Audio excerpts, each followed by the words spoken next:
All right, we're going. I'm gonna follow you. You do whatever you want. Okay, groovy.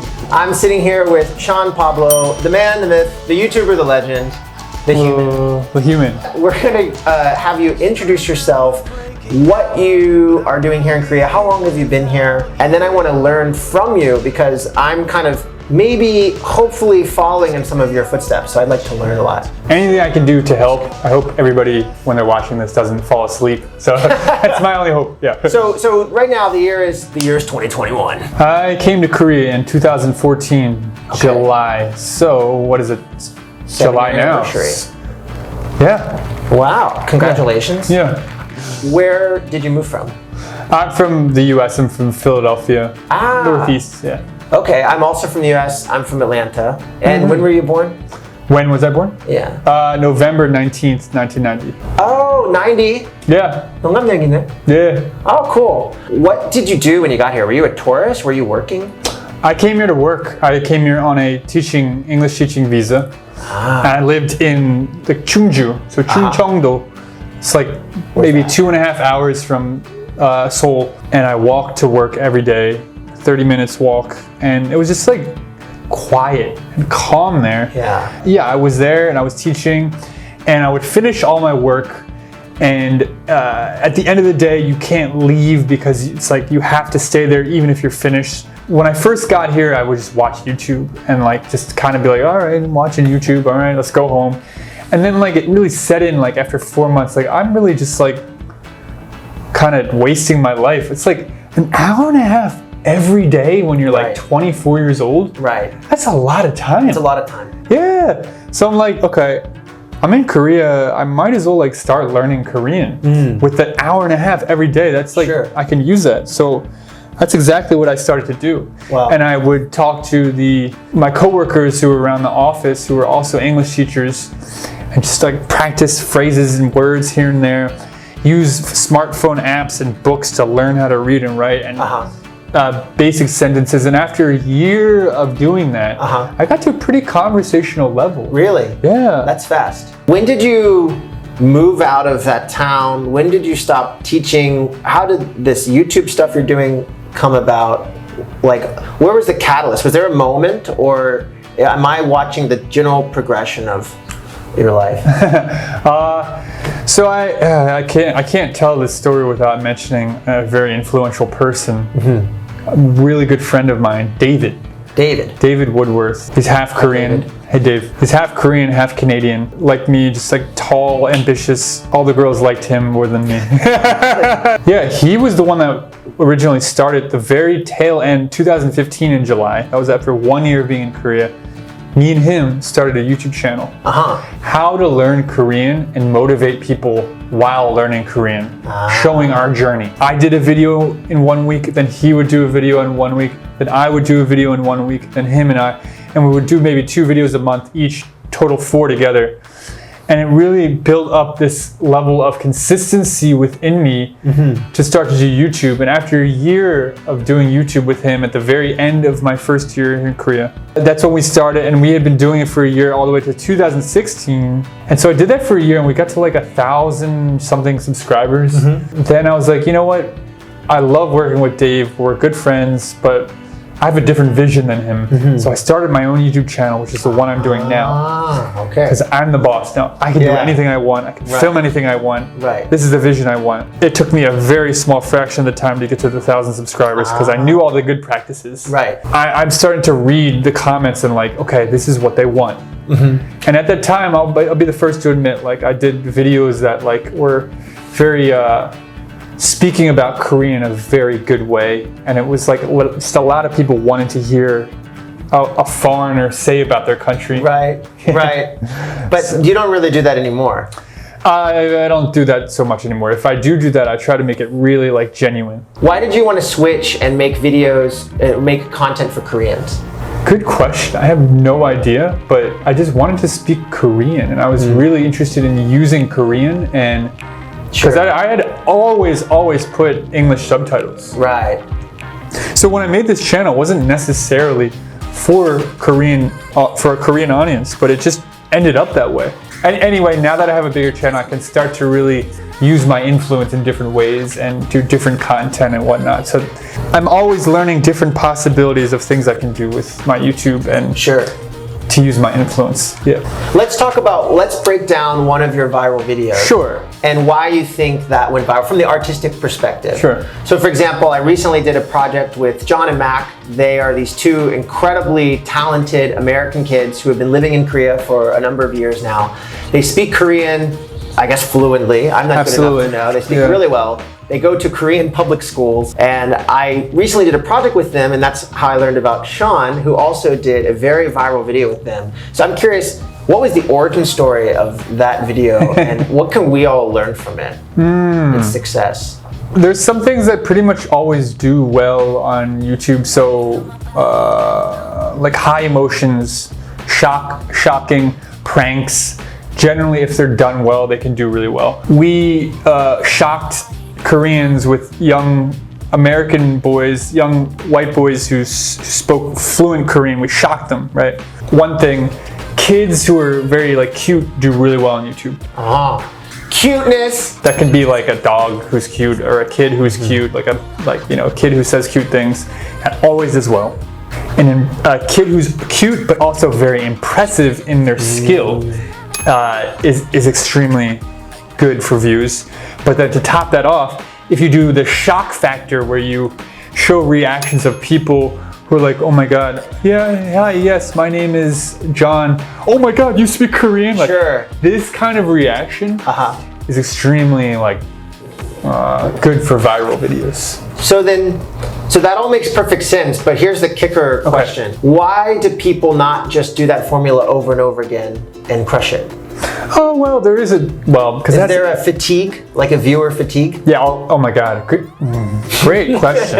As Korean language learning became more and more and more popular, you see this very often nowadays. Like, it's very common to find a fluent Korean speaking foreigner in Korea. That's Way more common than it was 10 years ago. And you can see this in Japan. They're a bit more accelerated in their... Sure. There's schools just for foreigners to come learn Japanese. Yeah. So, yes, there is a certain kind of wave that you have to ride. So it's like things can be really shocking, and then it's like, okay, yeah, we get it now. We get it now. Okay, let's get into something new. So that's where creativity really comes in. It's extremely hard to do a certain type of viral video and then find a new type of viral video. It's better to go to more consistent numbers that are more sustainable. I see. Yeah. I see. Instead of trying to hit a home run and then changing your stance and then hitting another home run, that's really hard to do. But you've had a few viral hits. Did you ever manufacture any of them? Were any of them you knew this was gonna be big? I did manufacture one. Okay. Again, it was interviewing kids. It's like kids, there's a TV show called Kids Say the Darndest Things. This is an old TV show. Kids they're cute and they're entertaining, and they give a lot of that shock because they can either impress you or say something you didn't expect. So I went to a school where Korean kids learn English from a very young age, and this is in Korea. And so basically it's a school filled with completely bilingual kids. Wow. And so what I did the opposite. I spoke to them in English, and then all of a sudden I whipped out the Korean, and they're like, what? That went viral. That's cool. Yes. So again, the shock, the cute kids, the impressively skilled kids, that seems to be a formula that always works. What I wanted to, well, I'm not going to share my next idea, but my next idea, I did have an idea. You'll have to stay tuned. But stay tuned. Hit subscribe right here. Tell us some more about your transition, because we kind of skipped. You were at this school. Eventually you came to Seoul. Eventually started your own channel. That channel began growing. How did you make it from that school where you were waiting until 8 p.m. to go home to Seoul? We're at your studio. I don't think you're going to a school anymore and teaching. No, not on this Wednesday during the day. Not on this, this is a Wednesday. How did your life get to be the way it is now? Okay, after that first year in Chungju, the countryside about 2 hours from Seoul, like I said before, I had saved up some money from teaching for a year, and I decided with that money I would I had three options. I could either buy a nice house in Seoul, I could go traveling around the world, or I could invest it in language school. And I went to language school. Wow. So I went to language school for 6 months and lived in a place and was just eating food and going to school. Like the Goshi one. Yep, I lived in a Goshiwon. So Goshiwon, for people who don't know, Yes. is a tiny shoebox. Uh-huh. Like a sardine can size, very, very small, tiny little apartment for students or people currently just living in Seoul for a month and then have to leave. It's very cheap. And that's what I did because I was in my mid-20s. I didn't care. It wasn't good like when I had a girlfriend at the time. Right. Like literally like we were just like so small you wouldn't even believe. Like nothing to do inside. You could just sit on the chair or lie in the bed and watch a movie or something. Yeah, right on. So you went to this language school for 6 months. I guess you quit your teaching job. Yeah. How did you do that logistically? I think so many people want to move to Korea and they're really confused about literally how to do it. You know, how do I get a visa? How do I get these different jobs?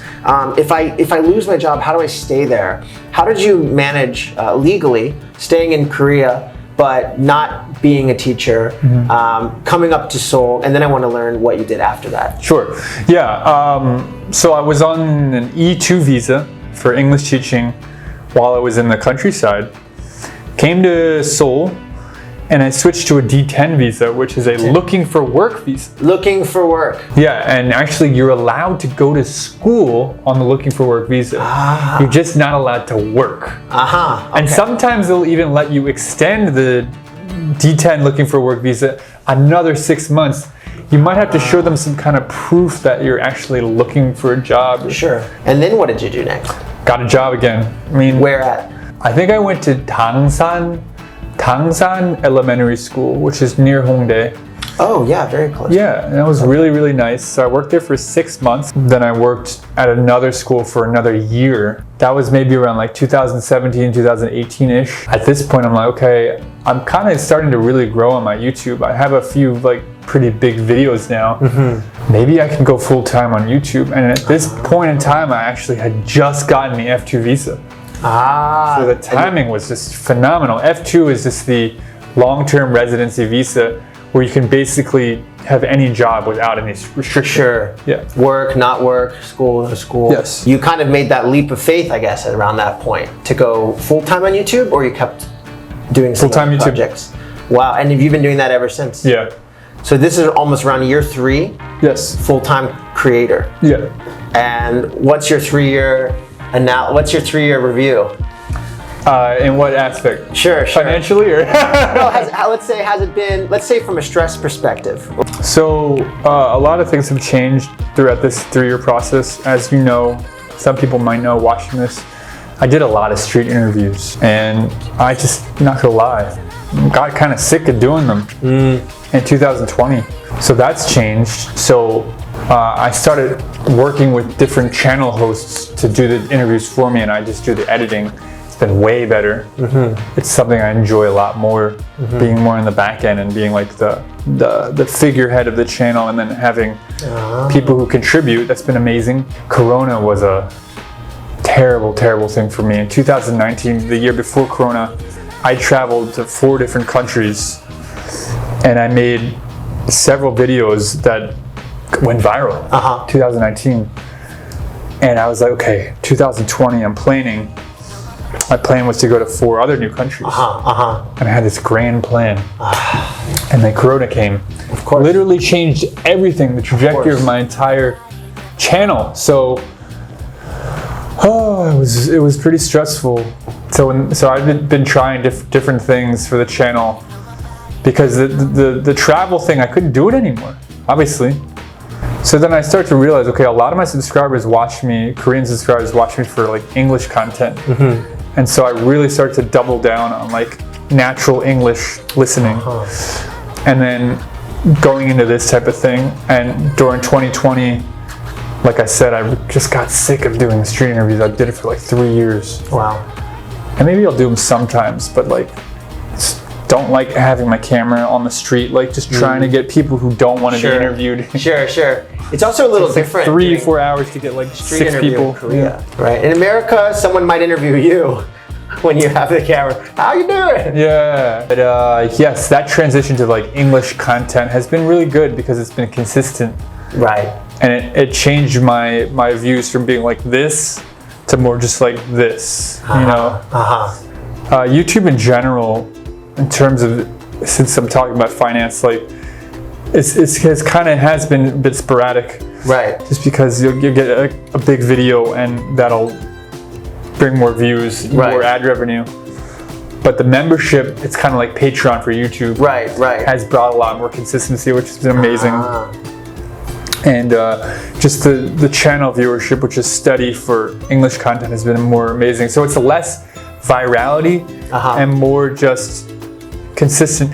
But I have hit some pretty good numbers just with the English content because I don't want to just do, like I'm an artist. I don't want to just do like spoon feeding. Okay, let's talk about verbs today. Let's talk about adjectives. I want to do like living, breathing English. That's my motto these days. Living, breathing English. Yeah. Like, that's great.